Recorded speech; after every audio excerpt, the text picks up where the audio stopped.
Brooke Danton slid the first glossy photograph across the private dining table before anyone touched dinner. My face stared back from the paper, caught in a hotel lobby beside a man in a navy suit. My hand close enough to his sleeve for the wrong person to build the wrong story. Another photo showed me laughing over coffee downtown. Another leaving a restaurant near campus. Another standing outside the Omni with a folder pressed to my ribs. Brooke looked at Mark as if she had dragged truth into the room and said, "You deserve to know what Lila has been doing while you were trying to save this marriage." Mark sat beside Vanessa Briggs with his shoulders tight, too polished to look guilty and too afraid to meet my eyes. Vanessa kept both hands around her water glass, her face steady, but the muscle in her cheek jumped when Brooke spread the photos wider. June Danton touched her chest like the pictures had wounded her, while Russell stared at the separation agreement. That was when I understood the dinner had never been dinner, and this family had not invited me to talk. They had built a table where I would feel outnumbered before they pushed the pen toward me. June softened her voice. "Lila, after everything we gave you, this is what you bring into our family." Brooke tapped the hotel photo before I could answer and added, "Public places. Different men. Different days." And Mark had to hear it from us instead of his own wife. Russell cleared his throat and said, "Nobody wants this uglier. Lila. Sign tonight. And everyone leaves with some dignity." I looked at Mark because husbands should have to see the room they let other people arrange. And he looked down at the agreement. Not at me. Vanessa finally lifted her eyes. Not proud. Not innocent. Just uncertain enough to know she had been promised a cleaner story. Brooke slid the pen closer and said, "You can stop pretending now." I folded my hands beside the photographs, let the room wait for tears, and quietly gave them nothing they came to collect. Brooke called the photographs proof, and Mark finally found his voice once someone else had built the sentence for him. He leaned forward, kept his eyes on the table, and murmured, "I tried to protect us, Lila, but you disappeared into lunches and hotel lobbies and told me I was paranoid." The words sounded practiced, but his left hand kept rubbing the inside of his wedding band, the same nervous motion he made whenever a lie needed more time. Brooke nodded like a judge who had already heard enough, while June watched me with wet eyes that never quite spilled. I let him keep talking because every word made his version narrower. He said he had been lonely, that I had changed, that Vanessa had been there when I made our home feel cold. And Vanessa lowered her eyes at the sound of her own name. She did not reach for him. That mattered more than Brooke noticed. Russell pushed the agreement half an inch closer and said, "Nobody is calling you a bad person, Lila, but decent people know when to stop dragging a family through mud."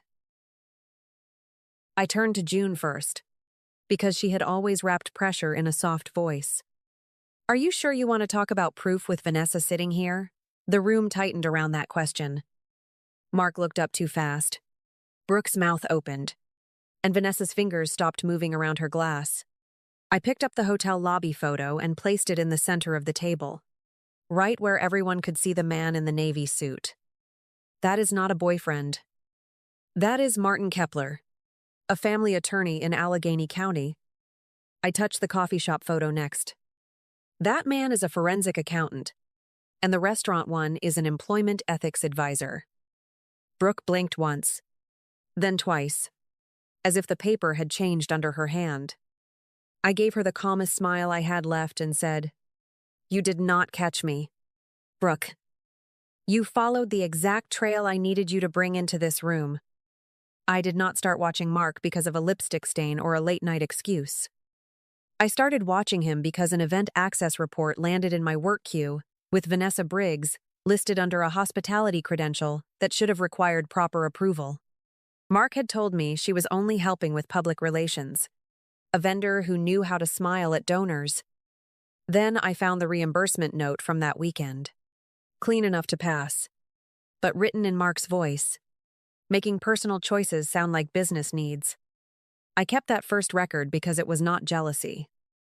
It was a date, a name, a credential, and a paper trail.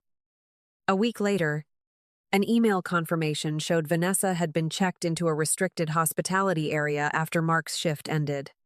And a text preview on his phone told her not to worry because Brooke knew how to handle paperwork. That was when my marriage stopped feeling like private heartbreak and started looking like something people were arranging around me. I did not confront him. I made a copy of what existed. After that, every lunch Brooke photographed had a reason. Martin Kepler taught me what I should never sign without disclosure. The accountant showed me how ordinary expenses become ugly when someone tries to hide the purpose behind them. The ethics advisor explained how workplace access could turn a personal mess into an internal problem if someone used professional privileges to cover it. I sat across from each man in public because I knew Brooke had someone watching me, and I wanted her to feel lucky every time a new photo came back. So when June looked at me like I had embarrassed the family, I looked at the photos instead of her tears. When Russell pushed dignity across the table in the shape of a pen, I looked at the agreement he wanted signed before full disclosure. Pennsylvania would not reward the loudest story at dinner, and it would not make me wrong because Mark learned to sound wounded. If they wanted proof, they had brought it. They just had not understood what it proved. Vanessa was the first person at that table who stopped pretending the photos mattered. Her eyes stayed on the credential record I had pulled from my folder, and the color moved out of her face slowly, like she was remembering every door Mark had opened for her. She turned toward him without touching his arm and said, "You told me that access was approved." Brooke cut in before Mark could breathe. "Vanessa, this is not about you." But the sentence landed too fast. Too sharp. Too practiced. I looked at Brooke because she had just proved what I needed without knowing it. If Vanessa was not part of this, Brooke would not have tried to silence her before Mark answered. Mark shifted in his chair and gave Vanessa the kind of soft voice men use when they want a woman calm enough to stay useful. It was handled.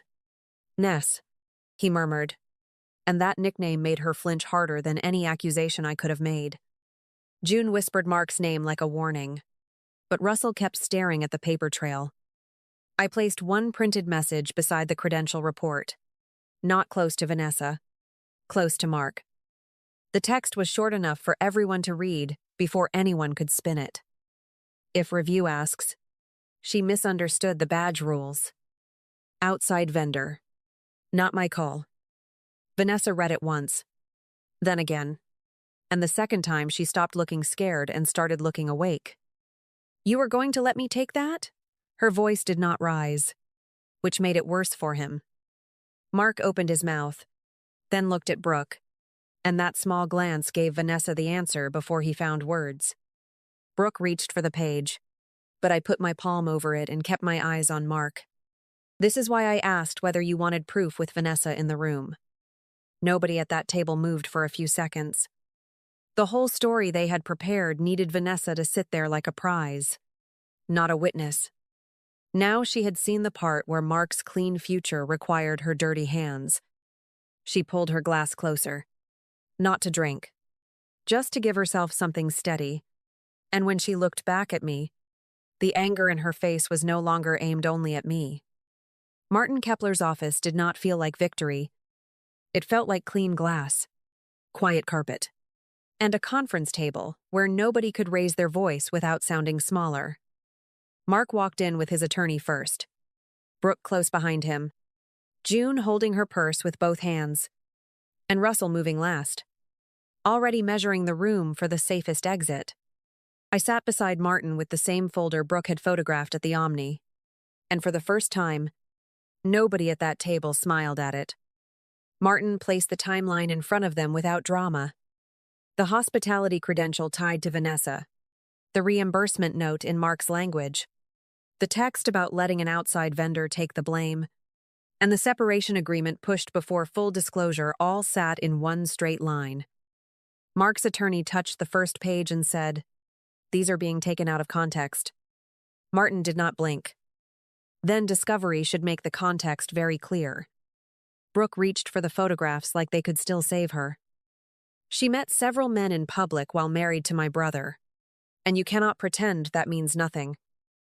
I looked at the hotel lobby photo, then at the agreement Russell had slid toward me at dinner, and answered, "It means I had counsel before your family tried to make me sign." Her mouth tightened, because the picture no longer showed a cheating wife. It showed a woman being watched before pressure was applied. Russell leaned back, trying to sound reasonable. "We only wanted this handled privately. Lila." I kept my eyes on the agreement and said, "Private is not the same as fair."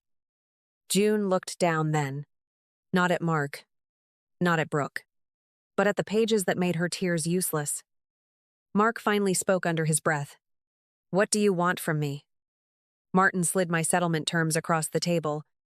They were narrow, clean, and hard to call greedy. I wanted the access record acknowledged, the expenses separated from my name, the marital disclosures corrected, and any agreement signed without family pressure pretending to be concern. Mark's attorney read quietly while Brooke stared at the photographs she had carried like proof. They had come to contain me, but every page they touched made their story smaller. Nobody needed to threaten them. The record had already changed the room. The settlement did not explode through Pittsburgh. It moved the way real damage moves, through offices, quiet calls, and calendars that suddenly stop, including certain names. Mark was placed under internal review after the access report, the reimbursement note, and the message about Vanessa were forwarded through the proper channels. His promotion did not get denied in a dramatic meeting.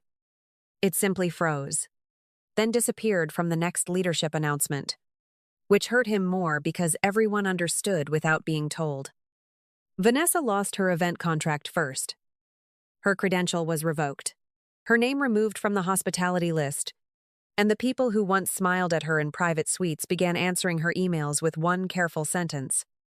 She did not ask me to save her. She sent Martin the messages showing Mark had told her the access was cleared, then wrote me once, "I believed the wrong man, but I will not carry his lie." I did not forgive her in that moment, but I believed the sentence because the record beside it matched what she said. Brooke took the fall in a quieter way. No one fired her for printing photographs of her brother's wife, but people in her claims office heard enough to stop treating her judgment like a gift.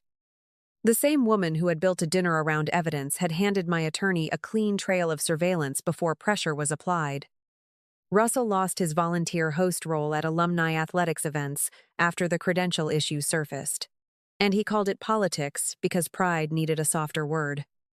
June kept her salon open, but clients lowered their voices around her in that polite Pittsburgh way that says more than gossip ever could. Mark tried one last time to make the settlement sound like punishment. "This is too much.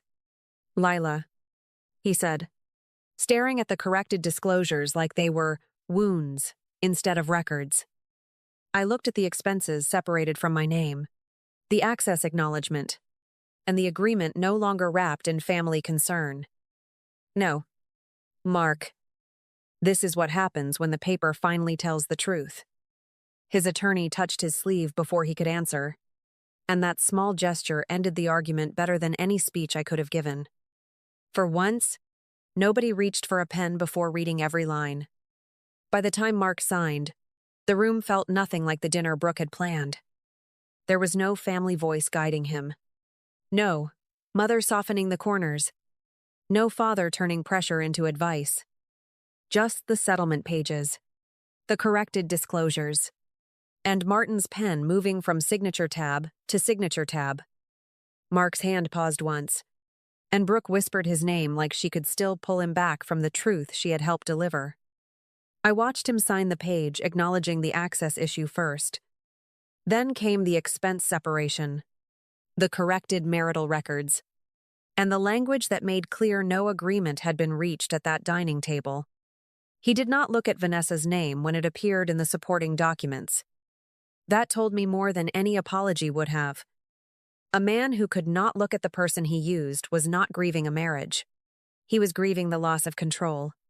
Brooke sat stiffly beside him, her photographs stacked in front of Martin now, stripped of the power she had wrapped around them. At dinner, she had used those pictures to make me look dirty before anyone asked what they were. In that office, the same pictures proved I had been followed before they pushed a pen into my hand. The loop closed so quietly that I almost missed it. They had brought the trap, and I had let them carry it all the way to my lawyer. Vanessa did not become my friend that day. Life does not clean itself up that neatly, and I did not need it to.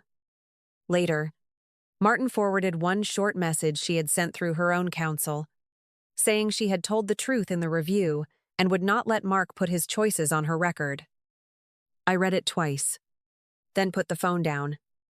She had been wrong to sit beside him at that table, but she was not wrong to stop being useful to him. When I walked out of Martin's office, my name was still my name. My work record was clean. My file was protected, and the story Brooke tried to write around me had collapsed under its own evidence. Mark stayed behind with the family that had tried to rescue him from consequences. I stepped into the cold Pittsburgh air alone, and for the first time in months, alone did not feel like losing. Months later, I moved to Philadelphia for a compliance role where nobody introduced me as Mrs. Danton. My name sat clean on my badge. My work record followed me without a stain, and my new office smelled like fresh paint and coffee instead of old arguments.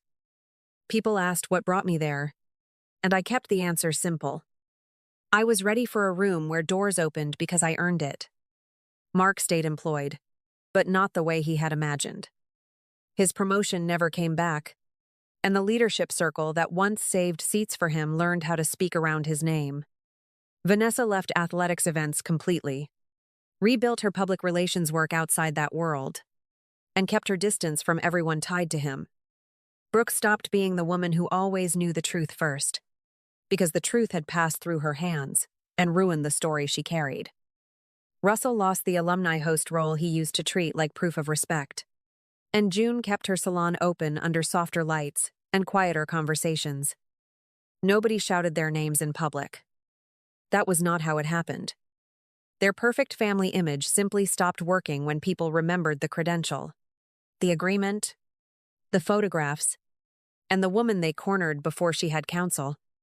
The damage stayed ordinary, which made it harder to deny. My life did not become loud after that. It became mine. I rented a small place with morning light, learned which grocery store stayed open late, and met a man who never asked me to prove pain before he believed it. On our third coffee, he noticed I had gone quiet and said, "We do not have to talk about anything you are not ready to name." I believed him because he did not reach for control after saying it.